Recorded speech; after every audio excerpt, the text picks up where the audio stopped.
Okay, so welcome to the second lesson, which will actually focus on standard deviation. Um, Last lesson was on mean, so next one is on standard deviation. Well, standard deviation is used to measure the spread of a given set of data. So you can write down here, it is used to measure the spread. Okay, it's used to measure the spread of a given set of data.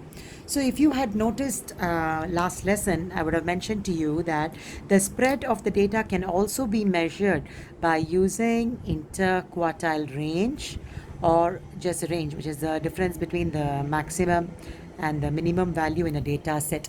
So standard deviation is also one such measure that is used to one such point that is used to measure the spread of the data. Okay, now when comparing two sets of data, the mean can sometimes be similar.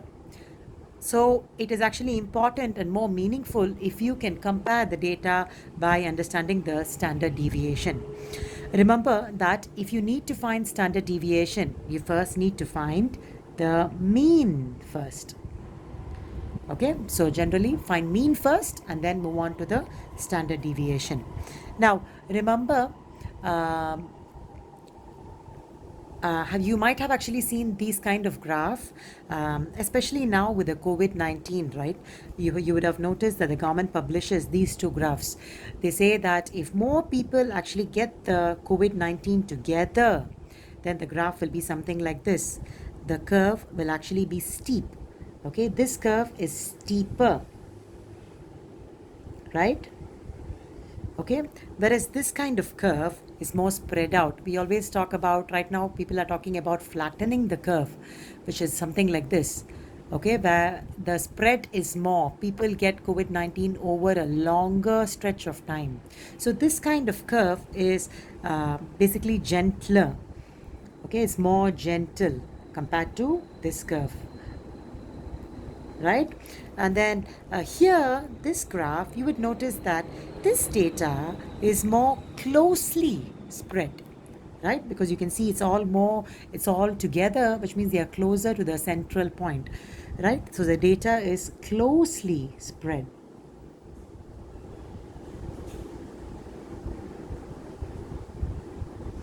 Whereas this data, if you notice here, this graph, you will notice that it is more widely spread, more widely spread, right? Then what do you observe? These data, all the data points over here, they are of closer, isn't it? They are closer to the mean value. They are all closer to the mean value. Whereas here, you would observe that they are actually further away from the mean. There are a lot more data that is further away from the mean value, which is in the middle. So you would observe that they are further away from the mean, right? And then in this case, of course, since the data are all closer to the mean, right, you will observe that this kind of curve will actually have a smaller standard deviation. Whereas here, when the curve is more spread out, you would find that this has a larger standard deviation. And then the results here are considered generally more consistent. So if you treat this as, say, the marks for a class, okay, and then you say that the standard deviation is actually smaller, then you can say that the spread is smaller, therefore the results are more consistent. Mean is a better reflection of the results. Whereas here, of course, the results are more inconsistent, right? So this is to say that a larger standard deviation means the spread is more inconsistent data. Whereas here, smaller standard deviation and the results are more consistent. Now, if you actually look at your textbook about how do you find standard deviation, you will notice there are so many formula that are given to you. Now, I have actually printed out from your textbook the different formula that is given to you. But I want you to know that the the two formula that you would need are probably when the data is ungrouped. Instead of when you have these two, I prefer you to use this formula. So you can just put a tick here and remember that you will be using this formula for ungrouped data. Whereas for data with a frequency table, which means for grouped data, we will use this. Okay, now more explanation about this formula I will give now. Let's try it out. Okay, so let's move on to the second page of your worksheet. Now you will observe this. This set of data is actually given for ungrouped data. Okay, so simple data is given to you, x1, x2, so on, all the way until xn. So the data is given to you. For this, you would need to actually find x square in order for you to apply this formula. Now, x square over n minus x bar. X bar actually stands for mean. So as I said, if you want to find standard deviation, first you need to find the mean. And then you can apply the formula here. Okay, so what is the mean? Normally, how do you find? The previous chapter we already did mean, isn't it? Mean is just the average. So it is nothing but 25, you plus the 26, plus 27, you plus everything together. Then you divide by the total number of items that are there. That should give you the mean. So I'm just finding the total of all of this. So the total, the entire total over how many items are there. So there are 9 items here, so I need to divide by 9. So mean is given by, you can calculate this, you will get 28, 7 over 9. Now you should observe that I've given my answer in mixed fraction, not 3SF. If mixed fraction is possible, give mixed fraction first. So now to calculate standard deviation, the formula is here. But how do you do the formula? You need to find x square and the summation of x square, which means plus all the x square together. So for that, you actually need to go and use the table. Okay, the x is nothing but the data that is given to you. So 25, 26, 27. So all the data that is given to you will be your x. Right? And then you need to find x square. So 25 square is given by 625. 25 times 25. And then what is 26 square? 676.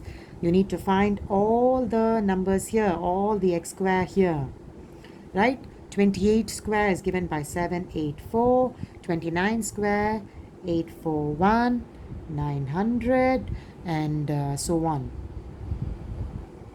So once you find all the x square, you need to go and find the sum of all the x square, which is given by, you plus all of this together in your calculator, you will get 7533. So now you have everything that you need to do for your standard deviation. So standard deviation is given by the formula square root of summation of x square. So which is nothing but square root of summation of x square is all the x square you add up, which is 7533 over n, the number of data that is there, which is 9, minus mean square, which is your x bar square. The mean we just found out, it is 28, 7 over 9, the entire thing square. So if I punch this into my calculator, I should get 2.97. Okay, 3SF. Because mixed fraction, not possible. Okay, so this is how you actually find the mean for the ungrouped data. Without frequency table, you use this formula.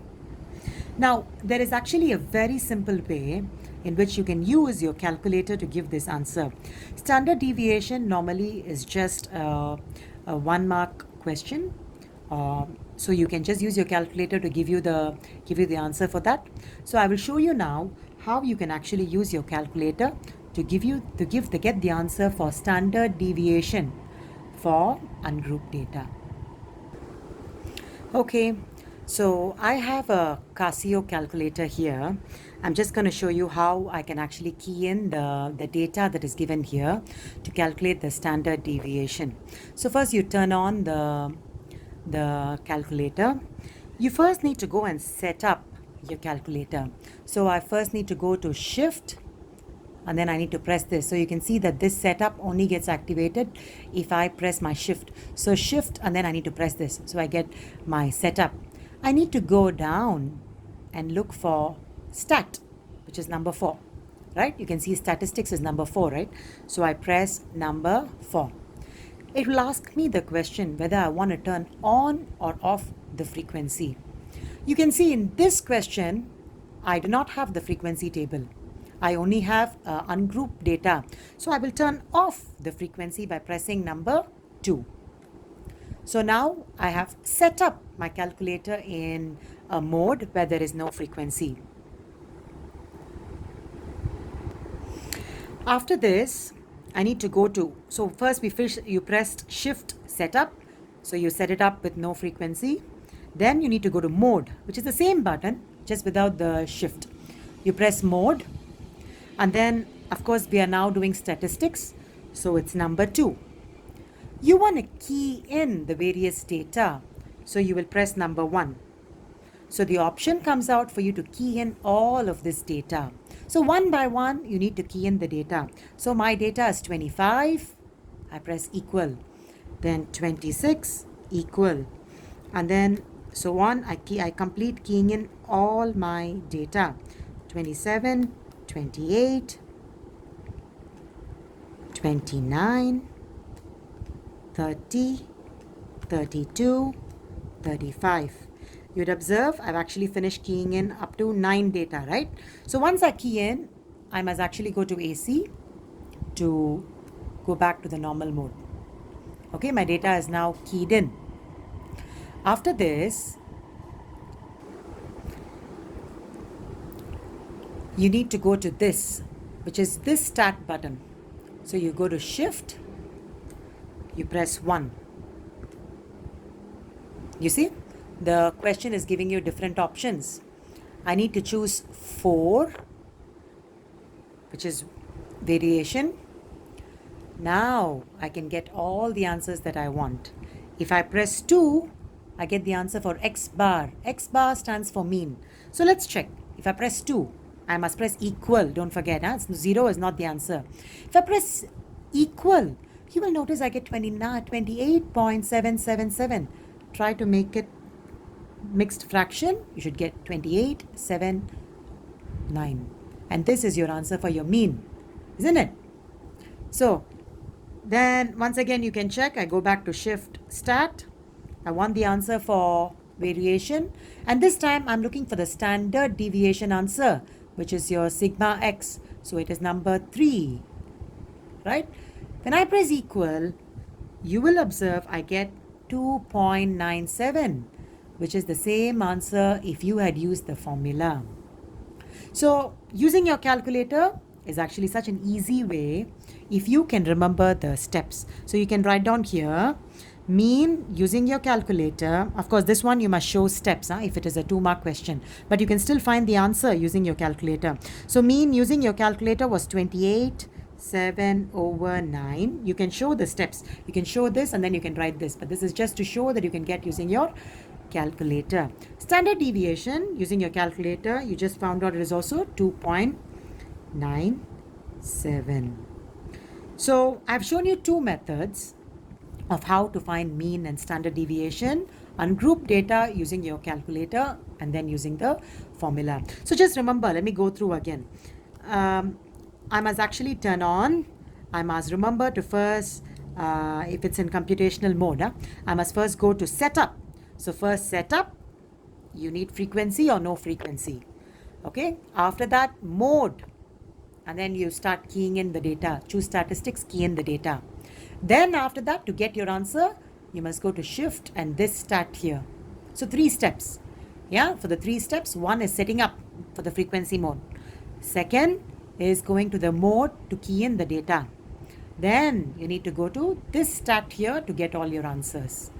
Okay, in the next video, I will actually continue with the standard deviation for grouped data. That means with the frequency table.